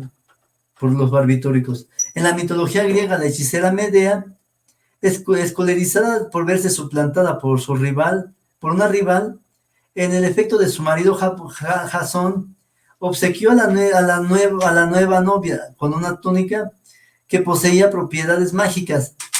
El que se la pusiera sufría en el acto una muerte violenta. Esta muerte por medios indirectos se encuentran ahora su contrapartida en lo que se conoce como insecticidas sistemáticos. Estos son productos químicos con extraordinarias propiedades que se emplean para revestir plantas y animales de una especie de túnica de Medea. A causa de sus características verdaderamente ponzoñosas, estas se les han dado con el propósito de matar los insectos que puedan ponerse en contacto con ellos, especialmente secándolos con los jugos o la sangre. Los insecticidas sistemáticos constituyen un mundo de fantasmagoría que sobrepasa los imaginados por los hermanos Grimm, quizá más próximo al caricaturesco de Charles Addams. Es un mundo en el que el bosque encantado de los cuentos de hadas se ha convertido en la selva venenosa en la que un insecto que chupe una hoja o mastique la raíz de una planta está condenado. Es el mundo del que una mosca muerde a un perro muere porque la sangre del perro se ha vuelto venenosa, en el que el insecto puede morir por los vapores emanados de una planta que no llegó a tocar, en el que una abeja puede llevar néctar ponzoñoso a su colmena y poco después fabricar miel envenenada. El sueño de los entomólogos de crear insecticidas nació cuando los trabajadores del campo de la entomología aplicada se dieron cuenta de que podían sacar una sugerencia de la propia naturaleza. Encontraron que el trigo que nacía en terreno que contuviera selenio sódico era inmune al ataque de arácnidos y gorgojos. El selenio, un elemento que se presenta en estado natural y se encuentra esparcido en rojas y terrenos para sembrados en muchas partes del mundo. Se convirtió así en un primer insecticida sistemático. Lo que hace que un insecticida sea sistemático es su habilidad para permeabilizar todos los tejidos de plantas o animales y convertirlos en tóxicos. Esta actualidad la poseen algunos productos químicos del grupo de hidrocarburo clorado y otros del grupo organofosfórico, todos producidos sistemáticamente o bien por ciertas sustancias que se presentan en estado natural. En la práctica, sin embargo, la mayor parte de los sistemáticos están obtenidos del grupo organofosfóricos porque el problema de los residuos es, en cierto modo, menos agudo. Los sistemáticos actúan por otra forma también aplicados a los sembrados, bien por riego o en revestimiento combinado por el carbono. Extienden sus efectos a la siguiente generación de plantas y producen cosechas venenosas para pulgones y otros insectos dañinos, vegetales como alubias, guisantes y remolachas azucareras. Se encuentran así a veces protegidos. Las cosechas de algodón revestidas de insecticidas sistemáticos han estado en uso durante algún tiempo en California, donde 25 ladrones que cultivaban algodón en Valle de San Joaquín de 1959 fueron súbitamente aquejados de enfermedad por haber manipulado las bolsas de insecticidas. En Inglaterra, alguien preguntó qué pasaría cuando las abejas libaran néctar de plantas sometidas a pulverizaciones. En Inglaterra, alguien preguntó qué pasaría cuando las abejas libaran néctar de plantas sometidas a pulverizaciones. Esto fue investigado en áreas tratadas de un producto llamado escradán. Aunque las plantas habían sido pulverizadas antes de que brotaran las flores, el néctar producido después contenía el veneno. El resultado, como pudo haberse previsto, fue que la miel hecha por las abejas estaba también contaminada con escradán. El uso de sistemáticos para animales se ha concentrado primordialmente en el ganado vacuno para combatir una larva parásita. Debe emplearse con extremo cuidado para crear un efecto insecticida en la sangre y los tejidos sin producir envenenamiento. El equilibrio es delicado y los veterinarios del gobierno han descubierto que el empleo repetido de pequeñas dosis puede ir agotando gradualmente la provisión animal de la protectora enzima colinesterasa, de modo que sin previo aviso, una ínfima dosis adicional causará la intoxicación. Hay seguras indicaciones de que otros terrenos más próximos a nuestra vida diaria están siendo también invadidos. Ahora, ustedes pueden dar a su perro una píldora que se asegura le dejará libre de plagas, de pulgas, convirtiendo su sangre en venenosa para esos insectos.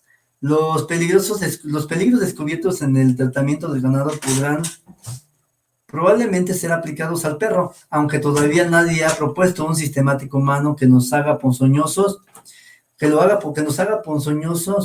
para los mosquitos. Quizás sea el próximo paso que nos guarda. Hasta ahora, el presente capítulo hemos estado hablando de los productos químicos mortales empleados en nuestra guerra contra los insectos. ¿Qué hay acerca de nuestra simultánea lucha contra las malas hierbas? El deseo de hallar un rápido y fácil método de destruir las plantas indeseables ha dado lugar a una grande y creciente colección de productos conocidos como herbicidas, o menos formalmente como matamalezas. La historia de cómo son usados y mal empleados esos productos se explicará en el capítulo 6. La cuestión que nos preocupa es si los herbicidas son venenosos y si su empleo contribuye al envenenamiento del medio ambiente. La leyenda de que los herbicidas solo son perjudiciales para las plantas y que su uso no amenaza la vida animal ha sido ampliamente difundida, pero desgraciadamente no es cierta. Los matamalezas incluyen una larga serie de productos químicos que actúan tanto en el tejido animal como en la vegetación y que varían mucho en la acción sobre el organismo. Algunos son venenos en general, otros poderosos estimulantes del metabolismo que causan fatal elevación en la temperatura del cuerpo. Otros producen tumores malignos, bien solos o bien en participación con otros productos químicos. Otros atacan los órganos genéticos de la raza por medio de transformaciones y alteraciones. Así pues, los herbicidas como los insecticidas incluyen en su composición algunos productos muy peligrosos y su uso sin precauciones en la creencia de que son seguros pueden tener desastrosos resultados.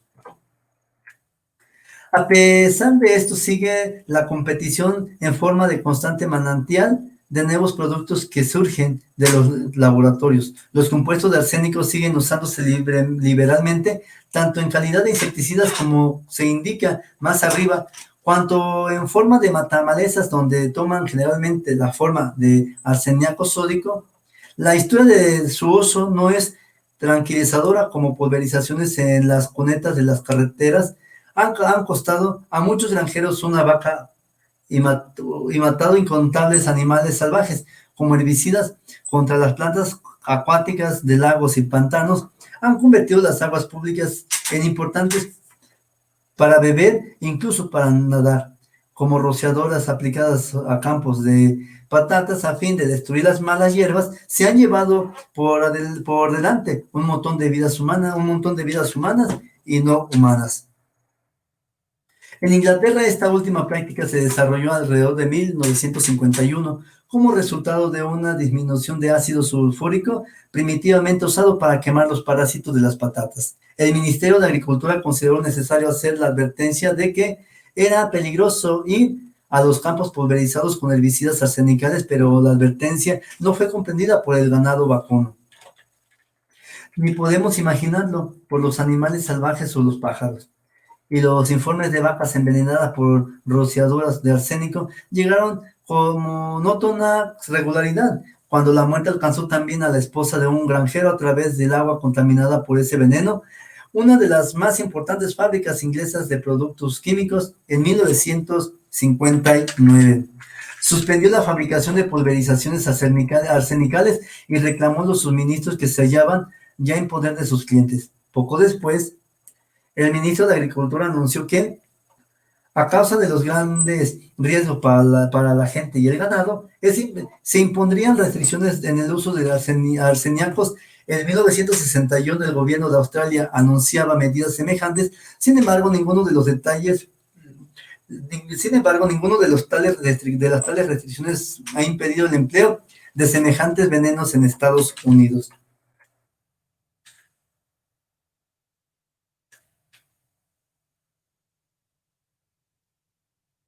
También se usan como herbicidas algunos compuestos de dinidro listos que hayan clasificados entre las más peligrosas elementos de este tipo. El uso en Norteamérica, el dinitrofenol, es un fuerte estimulante metabólico por cuya razón fue usado tiempo atrás como droga adelgazante. Pero el margen de separación entre las pequeñas dosis y las que se requieren para envenenar y matar era insignificante. Tan insignificante que muchos pacientes murieron y muchos sufrieron permanentes enfermedades hasta que fue prohibido por fin el uso de la droga. Un producto emparentado con el pentaclorofenol, conocido a veces como penta, se usa tanto como matamalezas cuanto en calidad de insecticida, siendo pulverizado con frecuencia a lo largo de las vías de ferrocarril y en extensas áreas. El penta es extremadamente tóxico para una amplia variedad de organismos, desde la bacteria hasta el hombre. Como el dinitro, se interfiere a veces fatalmente en el manantial de energía del organismo, de modo que la persona afectada se quema casi literalmente por sí misma. Su temible poder quedó demostrado en un fatal accidente recientemente explicado por el Departamento de Sanidad de California. El conductor de un coche tanque estaba preparando un matamalezas mezclando aceite diésel con pentaclorofenol. Mientras sacaba el concentrado químico de un tanque, la espita casualmente se desprendió. El hombre la recogió con su mano desnuda para volver a colocarla. Aunque se lavó inmediatamente, enfermó y murió al día siguiente. Mientras los resultados de los matamalezas semejantes como el arseníaco de sodio o los fenoles son visiblemente dañinos, algunos otros herbicidas también tienen propiedades de efectos más insidiosos. Por ejemplo, el ahora famoso herbicida del arándano, el aminotriazol o amitrol, está clasificado como de toxicidad relativamente baja, pero a la larga tiene tendencia a causar tumores malignos en la glándula tiroidea, lo que puede ser bastante más importante para los animales salvajes y quizá también para el hombre. Entre los herbicidas hay algunos clasificados como mutagens o agentes capaces de modificar los genes, esto es, los elementos de la herencia. Nosotros nos sentimos adecuadamente impresionados por los efectos genéticos de la radiación. ¿Por qué? Entonces podemos quedarnos indiferentes al mismo tiempo, al mismo efecto causado por los productos químicos que diseminamos ampliamente por nuestro alrededor.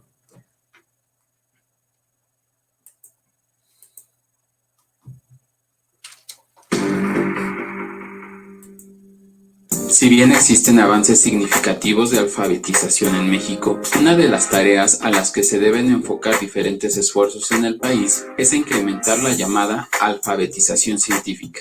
De acuerdo con María Teresa Guerra Ramos, investigadora del CINVESTAB, Unidad Monterrey, el acceso a los saberes científicos debe tratarse como un derecho que tienen las nuevas generaciones, al ser parte de una herencia cultural generada durante siglos.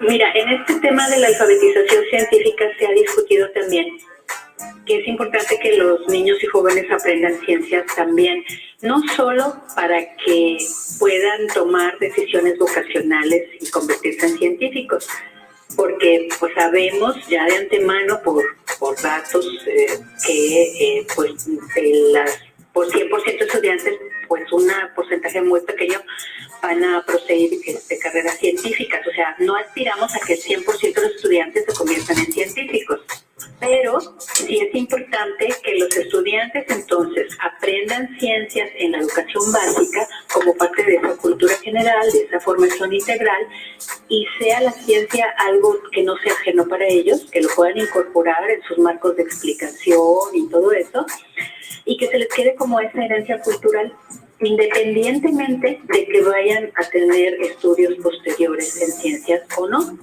Es por ello que considera conveniente involucrar a la población general con la ciencia desde las escuelas y fuera de ellas. Sin embargo, reconoce que existen muchos aspectos que mejorar a nivel curricular a fin de facilitar la comprensión e incentivar el interés de los temas científicos por parte de los estudiantes.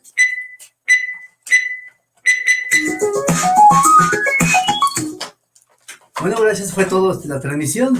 Hoy fue de literatura de Rachel Carson, La primavera silenciosa.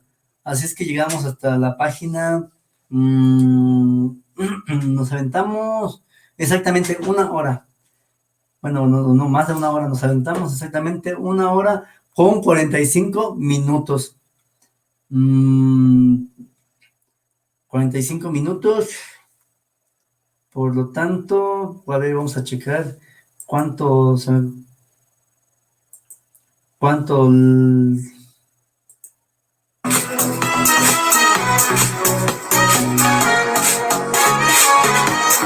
a ver, cuánto nos aventamos, vamos a checar a ver cuánto tiempo nos aventamos. Llegamos hasta la página 28 solamente de la de 201 páginas.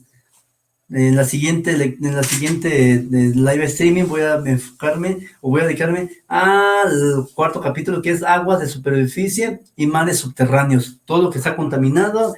Y la verdad me pareció correcto. Hace 8 días, bueno, la semana pasada fue cumpleaños de Rachel Carson, hace 80 y tantos años que estuvo trabajando con este objetivo de investigar y bueno, que nació. Entonces son cosas que de alguna manera me pareció interesante. A ver, aquí está Rachel Carson. Rachel Carson. The Science. Rachel Carson. Sí, precisamente ella nació el 27 de mayo de 2007, o sea que cumpleaños, sí, como les comento que apenas cumplió años, antier, bueno, el día el miércoles, perdón, y pues ya me acordé de ella y me interesó, o sea, me interesó porque me gusta la literatura y pues hoy más que nunca, pues casi no descanso, tengo mucho trabajo, tareas y estoy todo el tiempo ahí tratando de conocer muchas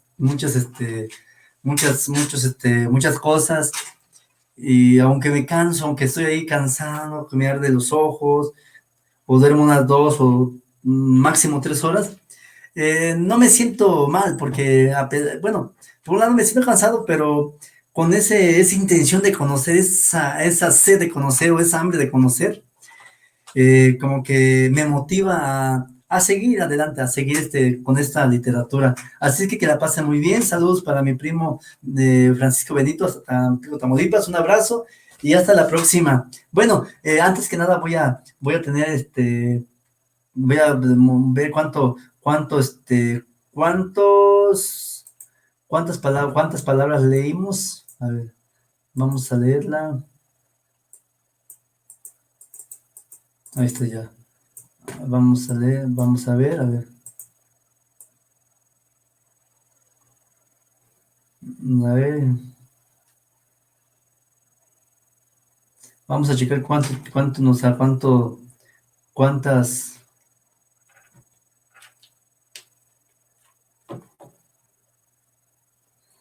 ¿Cuántas nos aventamos? A ver cuántas letras en ese tiempo.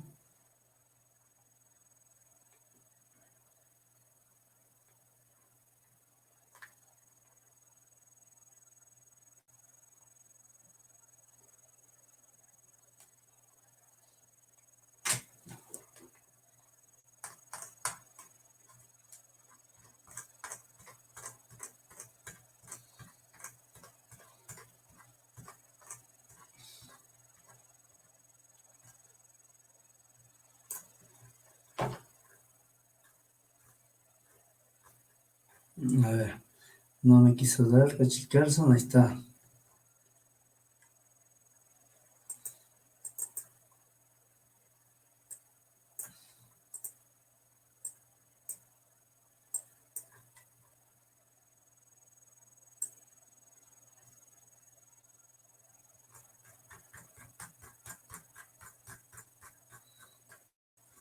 A ver,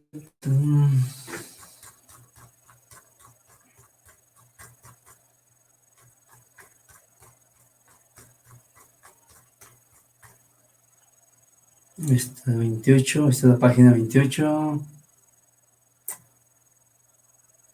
Ahí está ya. Lo copiamos. Control Co. Ahí está. Control C. Ahí está. Y lo pegamos en Word.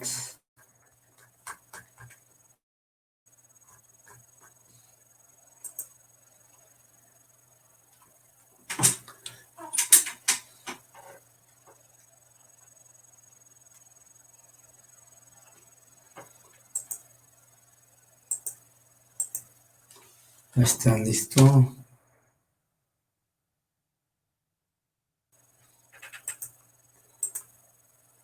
Alrededor está.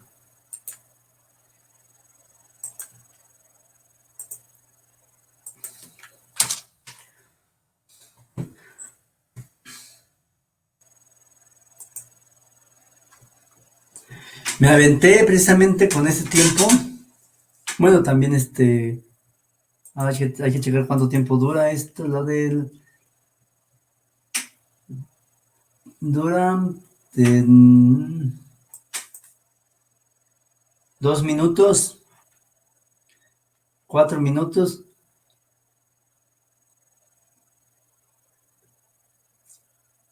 7 minutos que, bueno, 7, 8, 10 minutos, sin contar 10 minutos. Entonces nos aventamos exactamente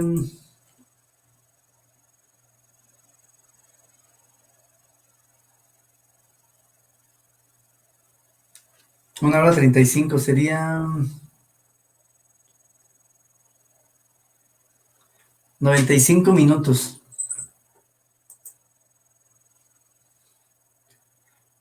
Ah, 95 minutos.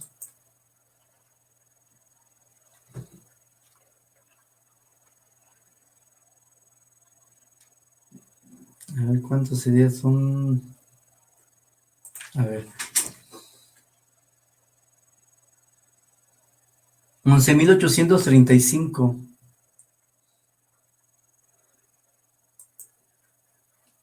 11,835. 11,835.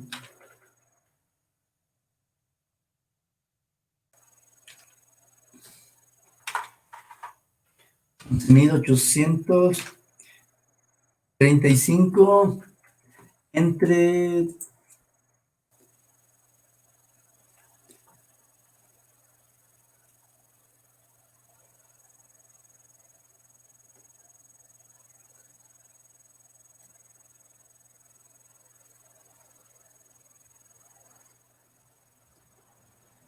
Entre 80. Es igual, fueron 147, 147 palabras por segundo. Así es que es el avance que hoy tuve. Y la verdad, páginas, 20 páginas, y palabras total 11,835, caracteres sin espacio 62,433, caracteres con espacio 64,258, párrafos 41, líneas 827. Ese es lo que me enfoqué en hoy y pues no queda más que seguir. Así es que la próxima, amigos, que la pasen muy bien. Un abrazo y feliz jueves. Hasta la próxima. Gracias.